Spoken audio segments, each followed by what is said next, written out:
momento maravilhoso com Rukia brilhando finalmente em uma Bankai sensacional. Bora comentar sobre tudo o que aconteceu nesse episódio, talvez o mais bonito desde o retorno deste ano de Bleach. Olá, eu sou a Gabi Xavier e sejam bem-vindos a mais um Sábado das Almas, aquele vídeo que eu comento episódios novos de Bleach, do arco novo finalmente sendo animado e eu tentando me encontrar no meio de tanta informação, de tanto personagem, caos e coisas ruins acontecendo. Mas esse não foi um episódio de coisas ruins. Muito pelo contrário, tivemos retorno de personagens que estavam há um tempo já em stand-by, como eu disse, Rukia brilhando pra caramba, e eu achei inclusive que esse episódio em si teve uma qualidade de traços, storyboards, animação superior ao que a gente estava tendo nos últimos episódios. Eu achei lindíssimo. Bleach, nesse arco especialmente, continua com essas escolhas de paletas mais monocromáticas, é uma escolha artística que eu acho até inusitada e corajosa frente ao estilo de animação que temos na atualidade, mas isso não é um demérito e dentro desse estilo que eles estão se propondo,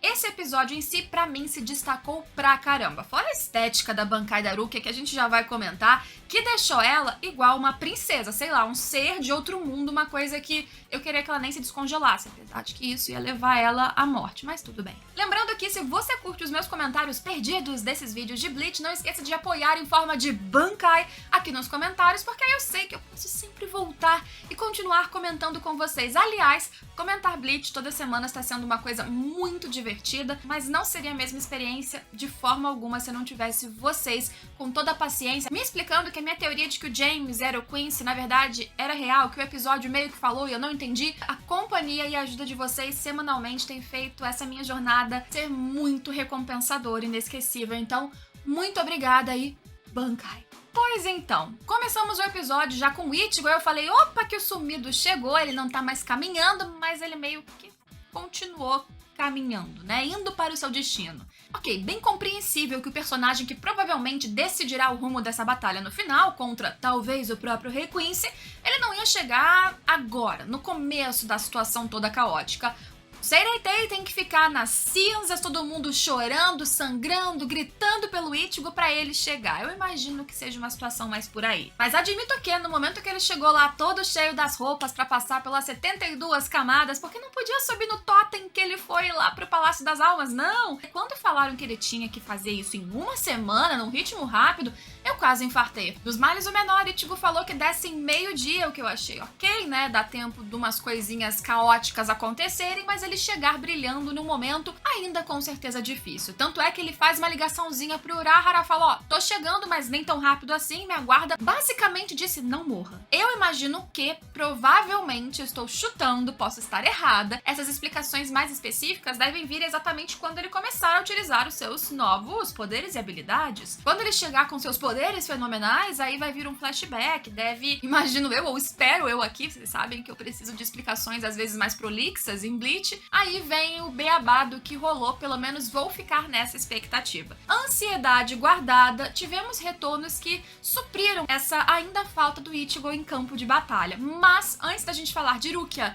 Byakuya e da maravilhosa Bankai que a gente teve nesse episódio, eu quero comentar primeiro sobre o núcleo com o Ishida e os Quincy. Eu achei no episódio passado que o Hyugram e o Ishida estavam ali dando uma ponta para o Hyugram fazer Era uma vez um jovem bebê que nasceu chamado Yhwach, ou talvez não chamava assim, não sei, mas não veio o Era uma vez. A gente teve ele mostrando basicamente pro Ishida como ele tá agora atrelado a esse destino cruel da finalização de todos os Quincy que estão embaixo do Rei Quincy, que fazem parte dos Stand Hitter. Porque os dois caras que eu tava jurando que eles tinham sido salvos, não, na verdade eles foram salvos por sorte, para serem agora executados de novo. O Hyugram vai naquela sala de execução, ele chega até o primeiro, como é o nome dele? Eu sempre esqueço. Tem alguma coisa com Kang? O Quincy que ele consegue transformar ali parte do corpo em ferro, o The Iron que ele fala, e justamente quando o Hyugram vai fazer o golpe ali de execução, cortar o seu pescoço, ele endurece o pescoço, ele não permite que o golpe aconteça, mas aí eu não entendi o que rolou, imagino eu porque os poderes do tal Hyugram não estão ainda tão liberados pra mim que não li o mangá, mas ele mostra alguma coisa acima ali ali algo surge que me lembrou uma balança. E uma balança que, na visão desses Quincy, foi absurdamente assustadora. Eu imagino que essa balança seja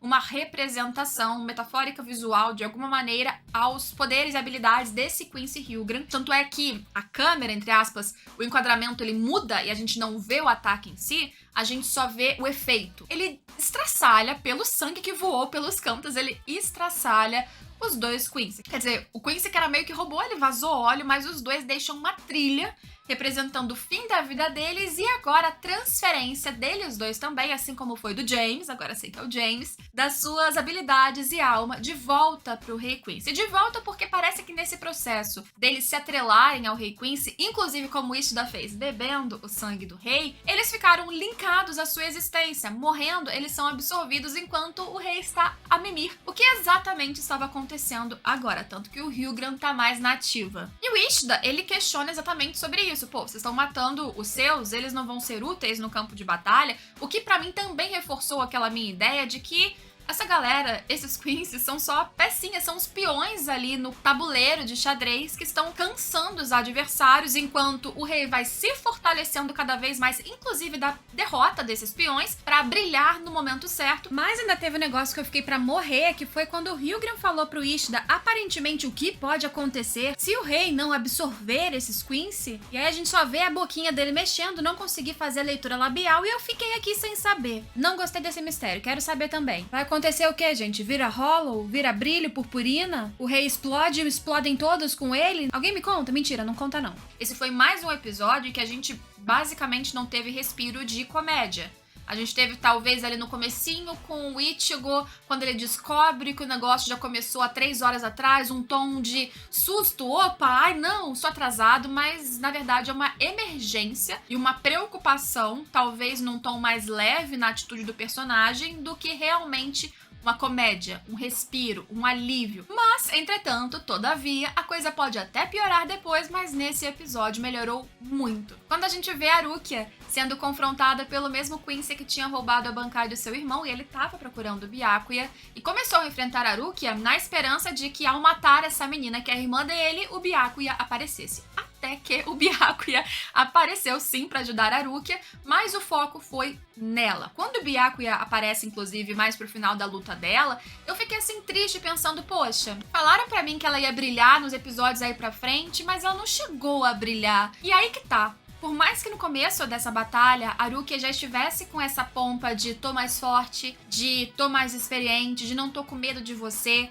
de consigo congelar o seu ataque ou impedir que o seu ataque me provoque qualquer dano desde o início, sempre existiu aquela dúvida no ar na forma que eles dirigem, nas falas mais enigmáticas e curtas, de que não tava tão ganha a batalha assim. E isso é bom, porque você não quer que o personagem vença de maneira tão absurdamente fácil. A não ser que você esteja assistindo uma batalha estilo One Punch Man com Saitama, que vencer fácil demais é exatamente parte da narrativa dele e da comédia da sua construção. Não é o caso aqui. E a gente vai descobrindo aos poucos, por mais que em Bleach ainda haja essas explicações mais prolixas. Aqui, por exemplo, nessa luta, a Rukia vai explicando o que ela tá fazendo depois de fazer. Ou ela vai dizendo aos poucos de maneira que ela não é completamente exposta ao seu adversário. E o ataque desse Quincy é muito interessante e intrigante, principalmente quando explica nesse episódio de onde vem a fonte desse poder, porque ele provoca medo nas pessoas. Ele tem um ataque que ativa o medo que tá dentro de cada um. Por exemplo, no Byakuya, o medo da irmã dele ser morta, destroçada, apodrecendo. Essa visão da morte atrelada à Rukia era o que existia de medo dentro do seu coração. Ainda que, por exemplo, ele não admitisse, ainda que ele fosse desde o início dessa história em Bleach alguém seco. Ela era aquele ponto fraco dentro do seu coração e por isso que ele estava suscetível ao ataque do Quincy e perdeu a Bankai. A Rukia, no começo, ela não tem essa exploração dos seus medos porque o ataque não consegue sequer entrar dentro dela por causa da sua temperatura. E aí que a coisa foi ficando interessante. De forma simples, primeiro ela consegue congelar o ataque que vem em direção a ela e aí que ela vai explicando. Ela congela inclusive o seu próprio corpo. Não faz sentido se um ser humano cai a temperatura do corpo para baixo de zero, na verdade assim, Pra baixo de 30 já tá partindo para outro mundo. Mas principalmente abaixo de 0 ou muito abaixo de 0, como é o caso dela, o ser humano teria morrido. Mas é justamente essa habilidade e controle do próprio corpo, por um curto período de tempo que fosse, que ela conseguiu adquirir nos últimos tempos. Se ela congela o próprio corpo por um instante que seja, as suas células também estão congeladas e o seu corpo por um breve período é o corpo de uma pessoa morta. E por isso que o ataque desse Quincy, que ele atrela muito à vida, quer dizer, todo ser que vive está suscetível ao medo, se vive tem medo, essa lógica se perde se o corpo de quem ele ataca está morto. Eu acho muito legal como Bleach tem vindo com essas explicações mais metafóricas, especialmente nas palavras dos Quincy.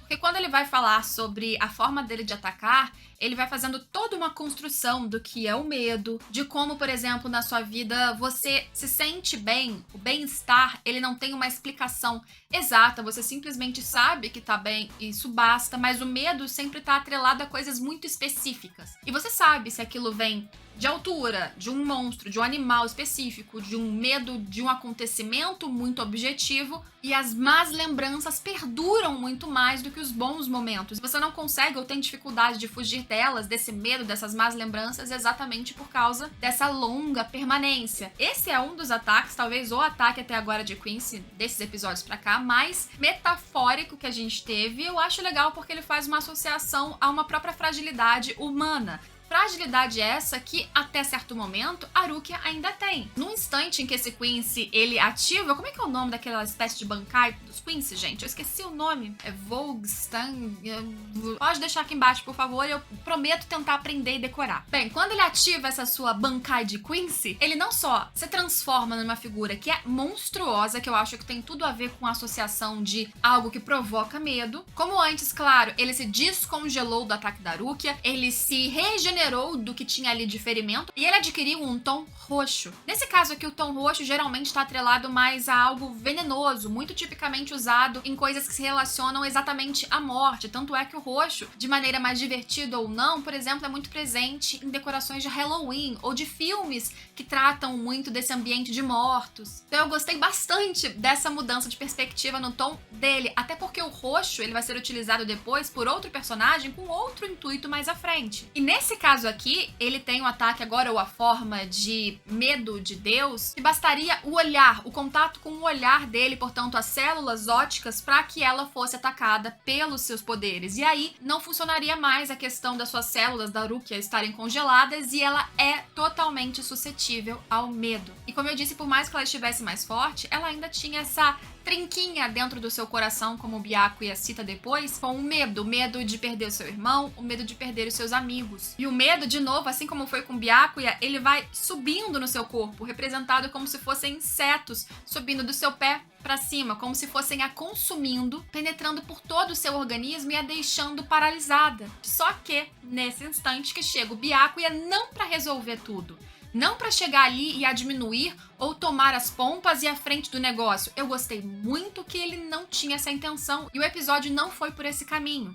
Ele até vem com a sua Shikai, não Bankai, as suas pétalas lindamente espalhadas pelo cenário, impedindo que o ataque desse Quincy fizesse qualquer mal a ele, mesmo com os olhos. E aqui, vejam, a Bankai dele tem esses tons roxos, roxo meio rosado, como já tinha, mas porque, obviamente, no caso do Byakuya, tá associado a Sakura, a planta, então tem esse tom mais floral, não é o roxo doentio, venenoso, no caso ali do Quincy. E de interessante sobre o Byakuya, só tem essa fala de que não, isso não era Bankai, isso era minha Shikai, e ajudou a ele, inclusive, observar a forma, as perspectivas da sua Bankai de fora, para que ele compreendesse a sua essência, ele ter mais acesso e consciência daquilo que durante muitos anos, para o Shinigami, deve ser um modo praticamente automático, principalmente para ele que é muito metódico, muito segue as regras, muito frio ou tentando aparentar ser. No instante que ele foi fragilizado, que ele foi atacado, que ele perdeu, o ego dele baixa e ele tem a oportunidade, ainda que muito sofrida, de observar de fora algo que para ele era magnífico, o máximo do que ele podia fazer e intransponível. Dentro de toda a soberba que ele poderia ter, ele recua e ele fala: não sou eu que vou te derrotar,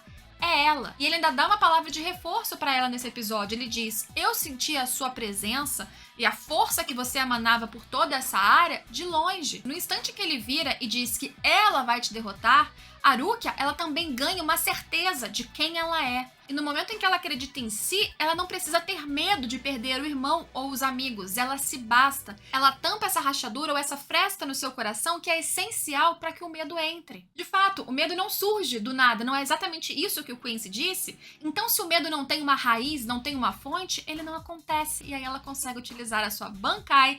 E aí no final, gente, tava acabando o episódio e eu nervosa pensando, cadê o brilho que me falaram que ela ia ter? E veio. E a Bankai dela congelando toda aquela área, eu um pouco desesperada, pensando se não tinham aliados ali ao redor, mas acabando com o Quincy. E ela, Rukia, ficando ali linda, ela também toda congelada, adquirindo uma forma absolutamente angelical, mas muito perigosa para ela. Tanto que seu irmão vai, segura na sua mão, pelo que eu entendi, talvez também retardando um pouco ou parando esse processo de congelamento e falando, volta. Descongela aos poucos e cuidado ao utilizar também essa Bankai. Sobre o Quincy, que eu deixei pra falar agora no final, a gente vê que ele era uma pessoa que tinha alguma dificuldade de saúde respiratória, algo que o Rei Quincy ele se aproveitou. É muito comum a gente ver, especialmente vilões nessas histórias, personagens antagonistas que se aproveitam de fragilidade dos outros pra construir uma suposta força em cima dessa fragilidade e se alimentarem dela, quer dizer, eu te ajudei, eu transformei essa sua fraqueza em uma força, portanto você é grato a mim. E você vê essa relação com o Quincy, eu não vou perder enquanto o rei não quiser. Ou eu estou perdendo, me desculpa, não fica com raiva, eu tentei. Sendo que no fim, ele era de novo só mais uma peça nesse tabuleiro. Mais que isso, o Byakuya inclusive fala pra Rukia que essa representação deste Quincy não era a provocação de um medo em si, era a representação da fragilidade do próprio Quincy, do medo do próprio Quincy, da morte. Ele era a representação da morte nesse formato, mas porque ele o tempo todo estava com medo de morrer. E ele acaba morrendo e servindo com certeza de mais um lanchinho pro Rei Quincy que tá dormindo e ó, só se alimentando da sua galera. E como um gancho no final, que nunca pode faltar pra gente pensar que as coisas nunca ficam bem nessa história, a gente tem o ataque de um Quincy que ele bate, ele some e ele meio que apaga os vestígios da sua existência na memória das pessoas que ele atacou. Eu não entendi muito bem como funciona, mas tá a Isane e a Kusadishi tratando dos feridos, em especial os dois capitães que a gente viu se machucando no último episódio. E vem esse Quincy aparecendo, desaparecendo e sumindo das memórias. E episódio que vem eu devo entender. E é isso, mais um sábado de Bleach finalizado. Espero que vocês tenham gostado dos meus comentários. Se eu errei alguma coisa, se eu me confundi, se eu esqueci algum detalhe, por favor, deixe aqui embaixo nos comentários e bora conversar até termos novo episódio na semana que vem. Se quiserem me assistir comentando outros animes, indicando mangás e tudo mais, é só se inscrever. Vou ficar muito feliz de ter sua companhia em outros vídeos aqui também. E a gente se vê. Tchau, tchau!